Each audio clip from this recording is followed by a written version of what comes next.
This is David Sable back again for New York Festival's Creativity from the Other Side, where we talk with some of the most interesting creative people in the world, some of the most interesting and important creative people in our community, and just talk with them about the things that inspire them, the things that inspire their creativity, the things that they think are important in the world, in their lives, in their companies. And today I'm extremely honored and excited to have with me someone who I've been a fan of, Alex Schill, who is the Chief Creative Officer of Serviceplan, Europe's largest independent agency, a company that I've admired for many, many, many years.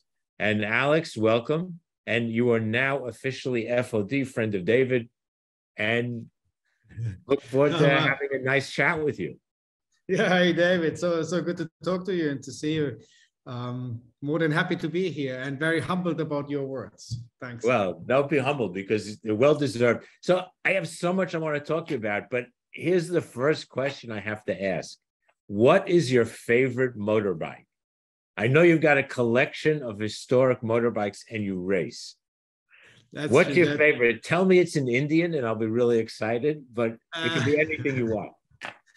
No, my first motorbike was an Indian 1937, which I still have. Wow. And still adore.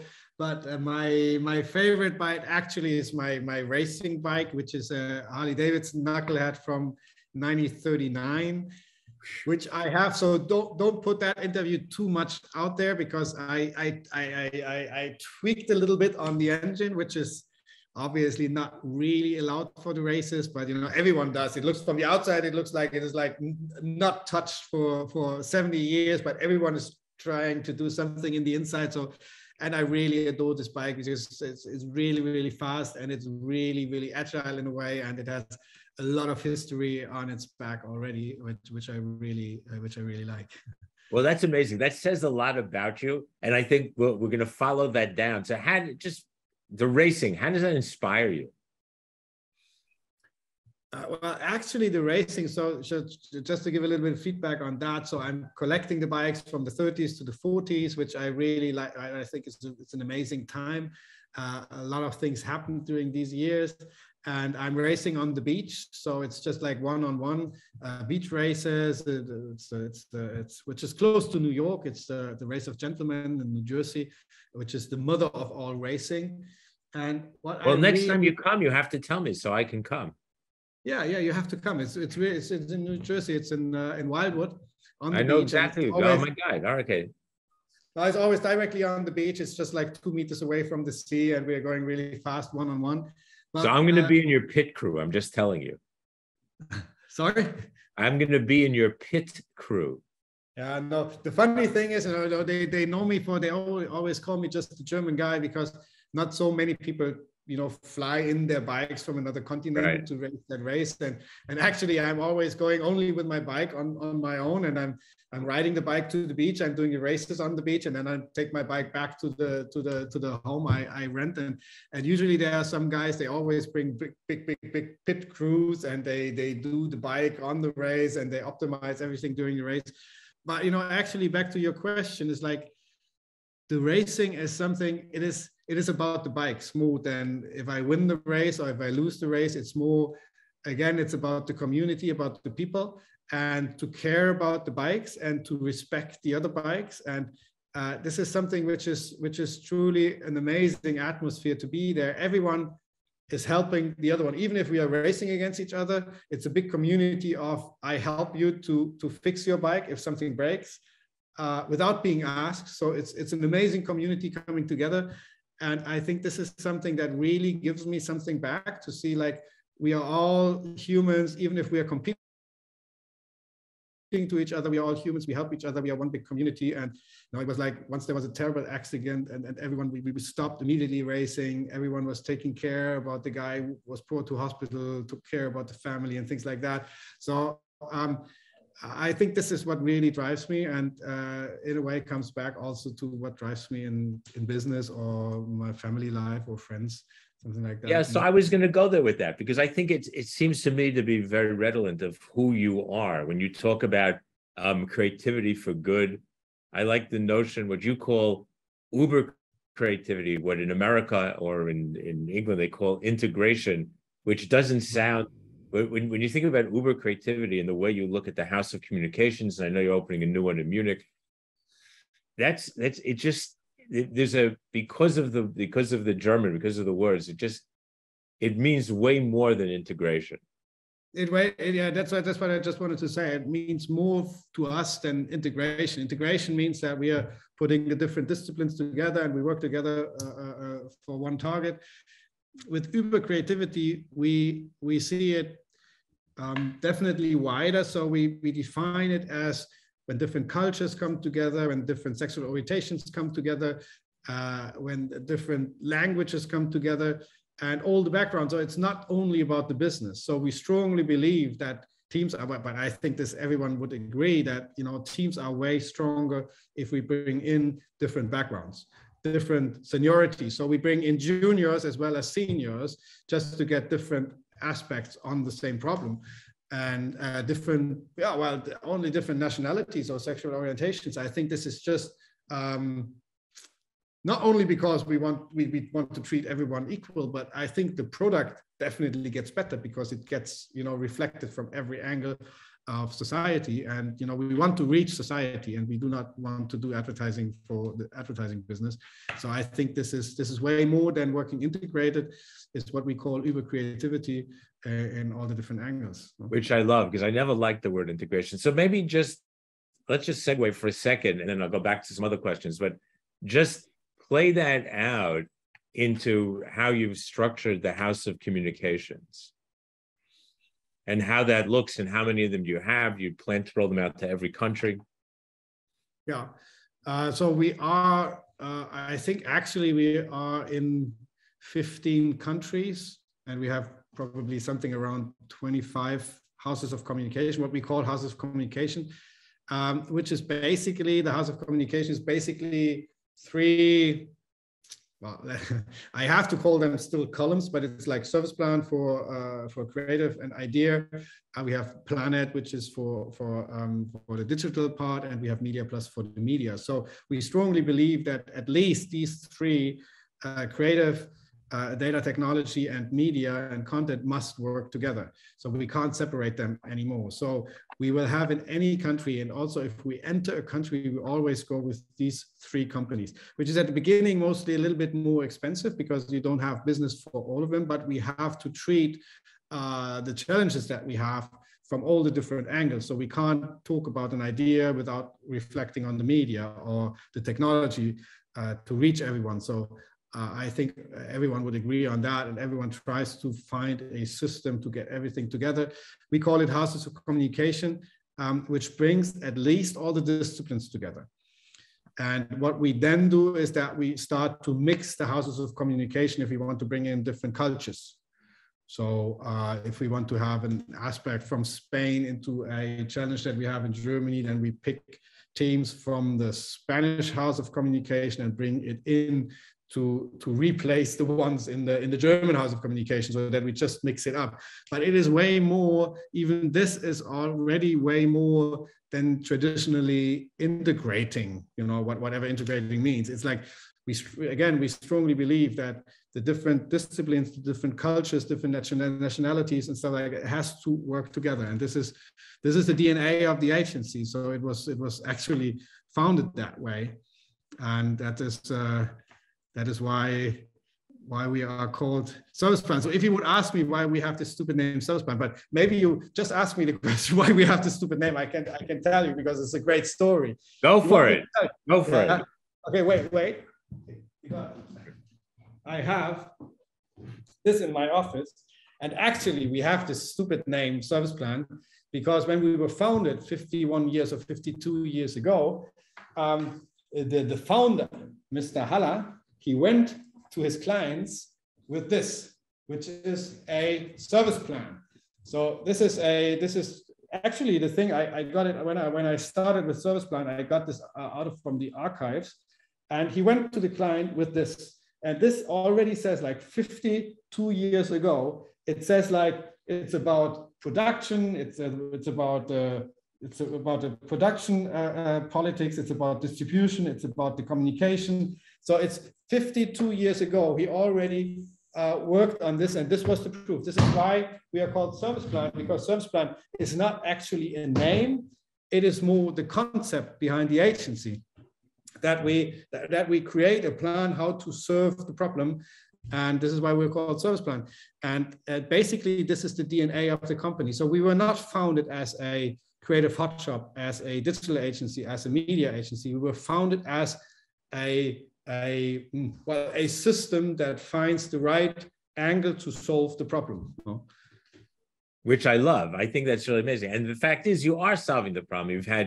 You're just back from Cannes. The juries have finished in the New York festivals, which we're speaking from today. And I know both have been hugely successful. And in fact, in the New York festivals, you are Agency of the Year. So congratulations. Thanks a lot, which is amazing. It makes us really, really proud. Well, we're very proud too, because the work was extraordinary, and we'll talk about the work. And you're also recognized for that work at Cannes.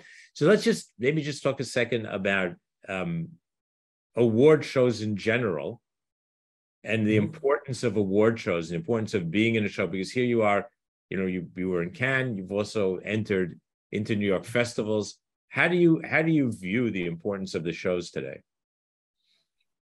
Well, I'm known for that, and I truly believe that it's amazingly important to have the shows. For me, it's not so important to win the single awards. I love to win, so don't get me wrong, and I'm very keen on pushing everyone to win awards. But it's more about the existence of the shows and to really compete with the international agencies to really get better. Because I get, as every creative probably, I really get mad if I see something that is really good, which is not from our agency. So I really learn from the work, and I said, damn it, why is this not from our agency? We have exactly same client or same challenge, but our solution is not as good as this one. This always happens. And sometimes, if we would not have this competition, we only see our own work. And obviously, I think always, if I do something, I think, well, this is great. This is the best we can do. So I'm really convinced this is the best solution. But then I throw it out to the others and I see, damn, it was not the best solution. There was one out there who found a better solution for that. And this is the importance for me. And then to be, obviously, I have often the honor to be in a jury and to discuss the work. And then I see my own work coming up. I see, damn, this is not good enough. The other thing was better. And then to hear the people talk about my work or talk about the other work, that is something that really inspires me and really pushes me forward to be better. And so I think for me, the award shows, it's not so much about the single award that we take home. It is more about the push I always get, and we always reflect internally. I do speeches internally to the people and show the work which is not from our agency, to give that along this spark, this inspiration I want to share with the people. Right. I think that's a great ethos for the shows, and I think your notion of being on the jury, I think, is so important. So, I've been a jury president multiple times, and I always found, and on innumerable juries. And I always found that to be the best part for me. I learned more being on the jury, or being the president of the jury was always the most challenging, because that's where you had to have the biggest picture of what was happening around you. And I always found that to be an incredible learning experience. So you're absolutely right. I just want to segue for 1 minute, because I want to talk to you about COVID, but I just want to thank you on behalf of New York festivals, and really maybe the industry, because in 2020, when the world was falling apart and you were the jury president of the New York festivals, and there was a question, do we do this online or not? They've always done this together. Your integrity and your push kept it going and delivered, I think, really great results. Everybody I spoke to on the jury felt that it was an incredible experience, even online, and maybe especially online, because they were also challenged then by being locked down in the COVID. So I just want to thank you. No, it was, I truly believe in this, and even more due to COVID, I even more believe in the power of creativity. I always say, like, I sometimes use the words that I say, like, creativity is a superpower, and we are the ones who have this weapon in our hands. So, and even in COVID times, or in general, and if I look around the world, I think we have a lot of challenges going on around the world. And it would be absolutely the wrong way to not focus on creativity. Even in those hard times, we have to celebrate creativity, because creativity is the solution to every problem. You can't, we are facing problems that we have never faced before as mankind. So how could we have to be creative, because we have to come up with something which was not there before. So we have to, this is all about creativity. Creativity is to create something which was not there before. So, and we have problems and challenges which are new. So we have to come up with new solutions, and creativity is the only way. So we have, even in bad, and we have to celebrate creativity, because creativity is the solution to everything. It's so interesting you say that, because I've always believed, if you just look at Europe, the Renaissance was the response to what's often been called the Dark Ages, you know, a very, very bad part of the Middle Ages. And I think that that's really interesting, right? So this notion that you could have come out of it in two ways. It could have gotten darker, or creativity could have lifted us. And the Renaissance is proof that creativity can actually lift you. Definitely, yes. And we have to step out of the circle of, out of the usual ways of solving problems will not solve these problems anymore. So we have to step out of the circle and look from the outside, and find a new solution, which is, it has to be creative, because it was not there before. So. Exactly. So we're going to talk about a couple of pieces of work, but before that, just in general, just a little bit about your philosophy. You touched on it before. The notion for creative for good, that it really doesn't make a difference. If it's social good or a brand, everybody should be focused on that notion. I think when you talked about how you think about the communication houses, it was very clear how you organize it and how you operationalize it.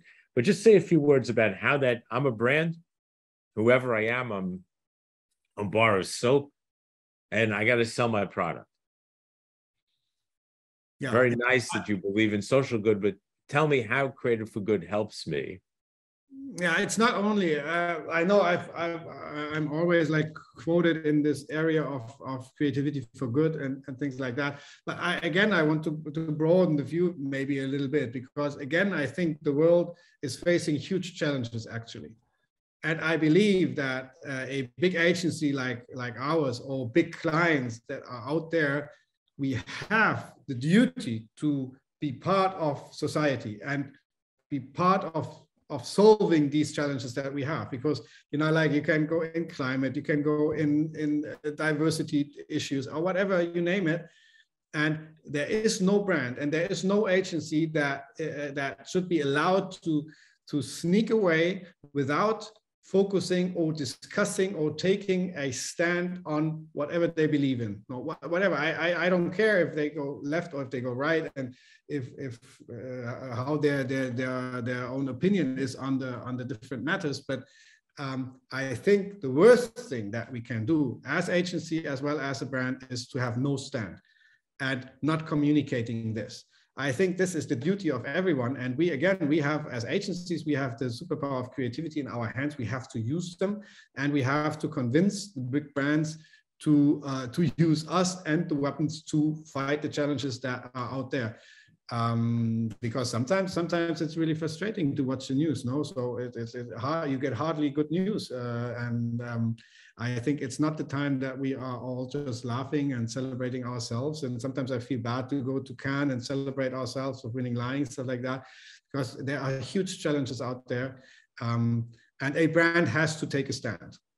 So that's a great segue to talk about a couple of pieces of work that everybody in the creative world is talking about. Everybody, and listeners, watchers, like, go find this work, because and read about it and watch it and look at it, because both pieces, in my view, are extraordinary. We're going to start talking about the wish. Mm-hmm. And we talked a little bit before about COVID. your view and how you approached COVID. And I think it was beautiful. And what I loved about this, and I'll let you do the talking, but just a couple of things that I want to say in setting this up. The first is it's for Penny, a big food supply. If you think about category, we're talking about food supplier. I thought what was really interesting in the insight, and when you think about it, how brilliant it is, this notion that even during COVID, they were close to everybody because you got to have food. So this notion of they're not some clothing store that, maybe you'll go into, maybe you won't. And if you don't go in for a couple of months and maybe you get it you order it online and it gets delivered by somebody who throws the box at your door and runs away, as was happening during COVID, that's different than somebody who's bringing you food. And I think that was brilliant. The second thing is, and I think I'm just going to read this, so forgive me because I have it here. One of the important German papers, and I hope I pronounce this right, the Süddeutsche Zeitung, yeah, said that the Wish does what the main actors of the fight against the pandemic have been failing to do for 2 years. Like, who talks about advertising for a brand like that? And it had an outcome, a business outcome too, which we'll talk about. So take it away, Alex. Yeah, there's a lot in it, what you just said. Maybe I start with the quote that you just read out. And maybe this is to again look on this from above, is like, again, the importance of creativity is like, I always, if I talk to young creatives, I always tell them that as a creative in an agency, you have probably more power than the German chancellor or like the president of the United States, because to throw something out like that is something politics probably can't, because they stuck in some things they can do, they can't do, they have to debate and things like that. But as a creative, so even as a young creative can come up with the idea of the Wish, and this hits the ground with an enormous response from press all over the world. So I'm fascinated by the power. And again, this is why I call creativity a superpower, because probably the most influential politicians around the world sometimes do not have the power that we have in convincing a client to do something like that and reflect the problem and the challenges that society is facing. So this is something I'm really fascinated on, and it's still advertising, because sometimes people say, well, advertising is dead, or it's not important, or not sexy anymore. I think this is the sexy part of advertising, that we really can reach to people. And with The Wish as the film, the inside of the film is well, it is a lot of things coming together. So the inside is amazing, the craft is amazing, but maybe start with the inside, is that to find an insight like that. And the funny thing about that, maybe I can start it with a little personal story, because I was very proud about the movie, which was done by Christoph Eberke and his team in Munich. And I showed, when it was ready, I showed it to my kids. I have 2 daughters and 1 son, 21, 19, and 15. And the funny thing is that they did not really understand the film. So they said, well, yeah, it's nice, it's emotional, but I do not really get it. And the funny thing is, and then I recognized that the film is way more addressing us as grown-ups, because we know what could be in the use. So what they missed, they don't know what they missed because they never experienced it. And that was a new learning for me. And I think this is why it reflects in all the newspapers around the world. It was reflected because we know. So we feel pity about what the youth is not experiencing due to COVID, but the youth itself, they didn't know, because they have no experience in that. They don't know that they are missing festivals, or that they are missing out the camping, and that they are missing out like traveling the world and things like that. So that was an interesting learning for me. And I think the insight is amazingly strong. And is exactly, the boy playing the main character in the movie, he looks exactly like my 15-year-old son, so exactly same type. And I see every situation I see, which I have experienced with my oldest daughter or something, to the first time when she came home drunk.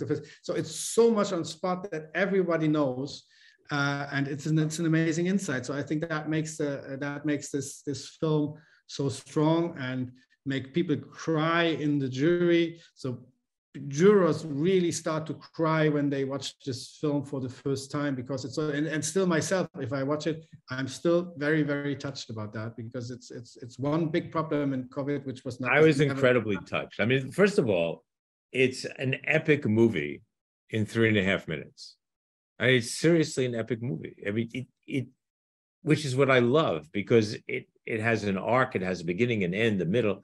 It tells a story, and the craft is just fabulous, absolutely fabulous. You know, sneaking out at night, the secret party. You know, it wasn't just, I think it spoke to everybody in the world.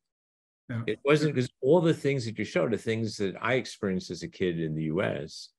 And I really do believe that there was very, very much universal appeal. I think the other thing that's important to point out is that Penny offered 5,000 wish fulfillments, if you will, to people, to kids, to youth who had missed out, so that they would have something. And outside of all the other numbers and the millions of this and the viral, I mean, that's all beautiful, but they offered 5,000 packages. 600,000 people apply. Yeah. So I don't mean to be crass, but that's a business result. That's important for a penny, because that'll get them to do the next one. Yeah.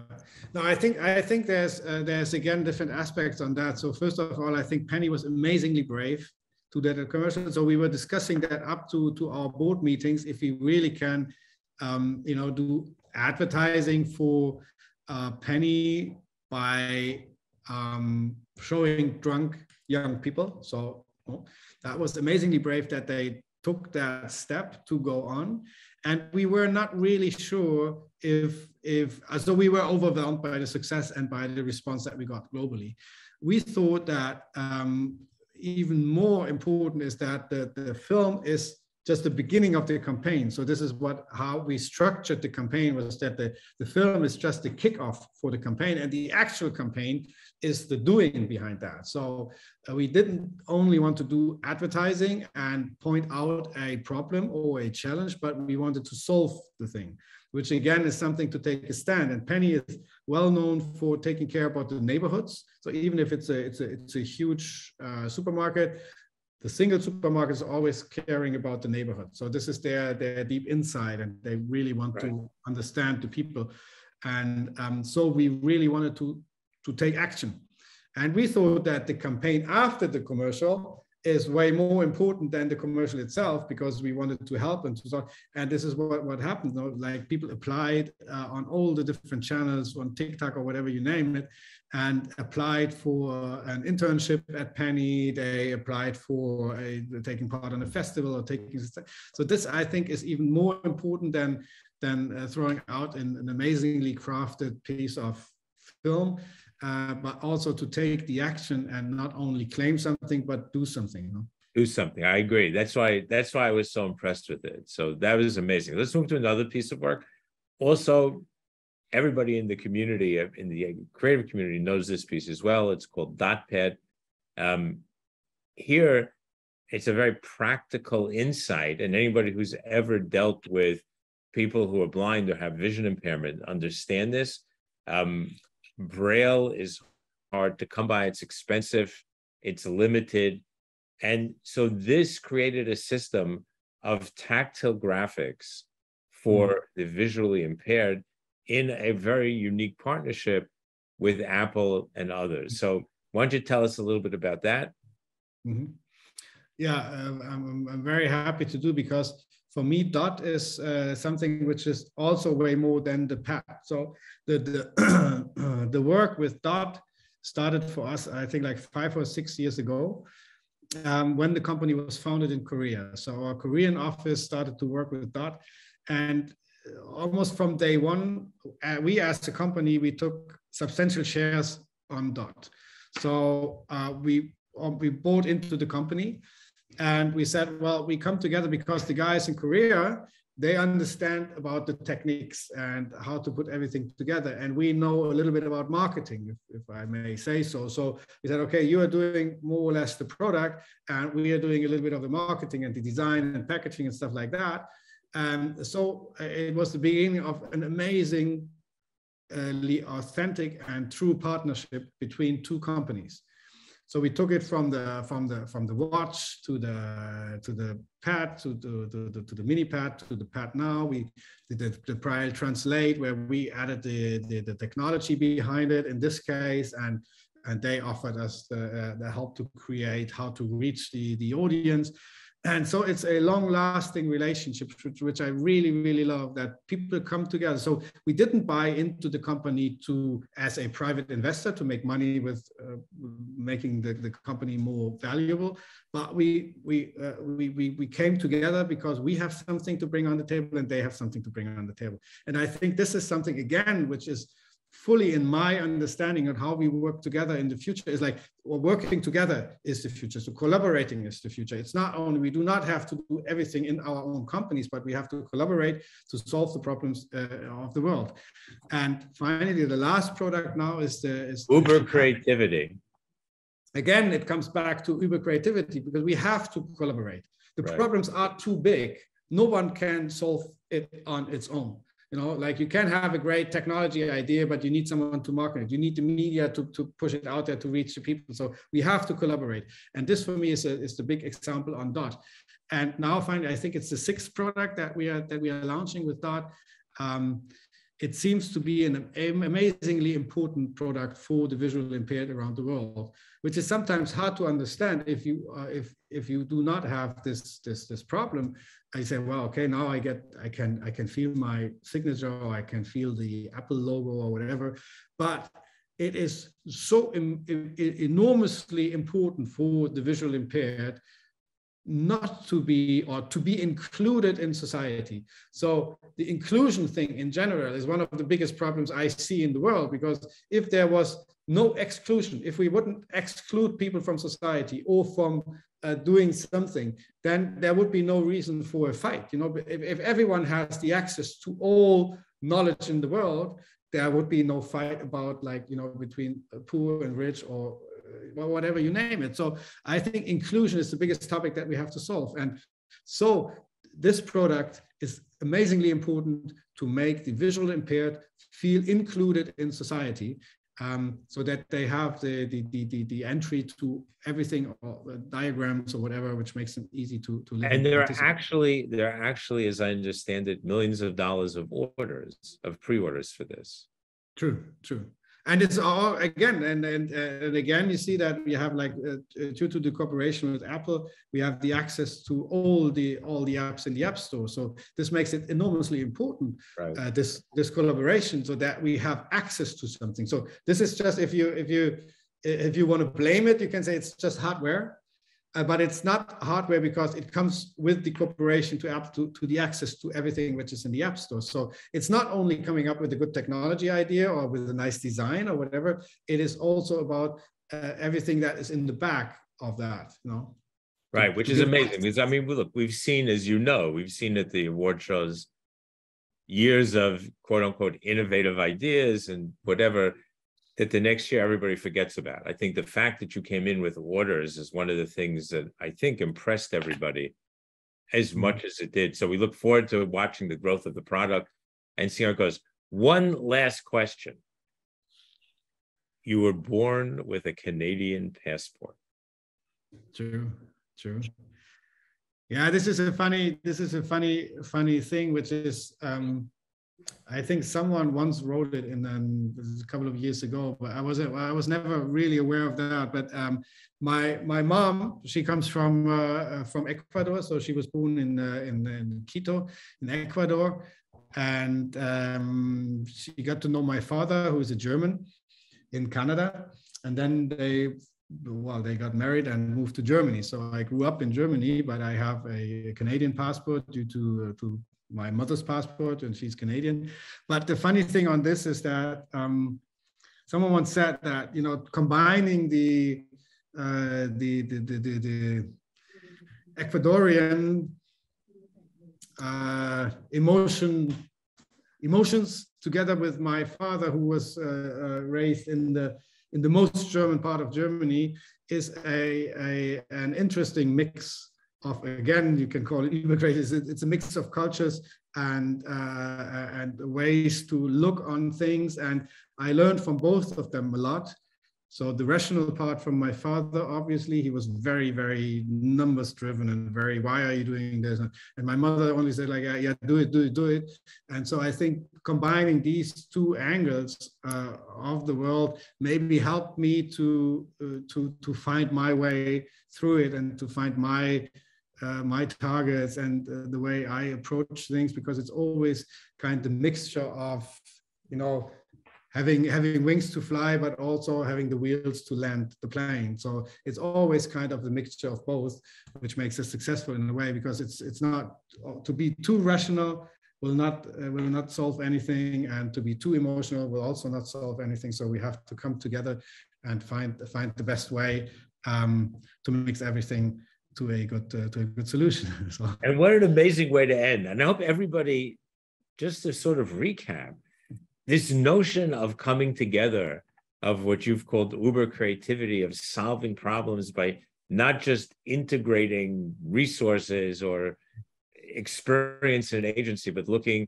at people, looking at culture, looking at language, looking at countries. And I think what struck me is, from the very beginning of our conversation, even when we spoke about the motorbikes, and again, I think maybe that comes back to this, to your whole background.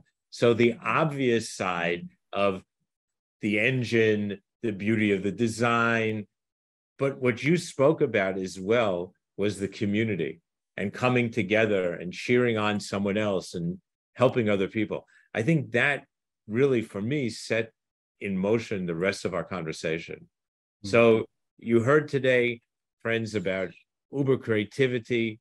You heard about coming together to solve the bigger problems of the world. You heard about the obligation that we have as advertising people to think bigger than just a piece of advertising, but to think about how actually we can change the world. You met Alex Schill. You heard about the Chief Creative Officer of Serviceplan. You heard about the Serviceplan.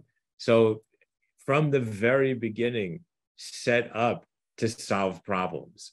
Not to win awards, not to be the creative hotshot of Germany, but rather to solve problems. And you can see where they've taken that to today and just why they're so successful.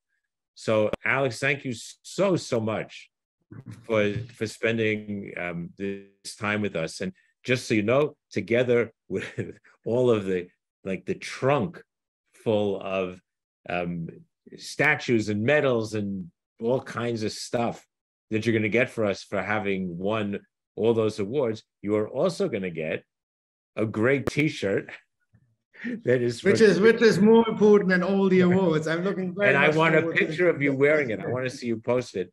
That's creativity on the other side, and it has a little hidden on it, FOD, friend of David, which you are now forever. And I want to thank you, because I learned so much from you over the past hour or so, and you're really extraordinary. Your company is extraordinary. Your wins are extraordinary.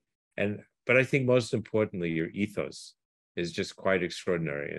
And thank you for that, because I think you add goodness to our industry, and that's important, and something that's important to me. So I thank you. And listeners, friends, on behalf of New York Festivals and Creativity from the Other Side, this is David Sable signing out, thanking you for listening.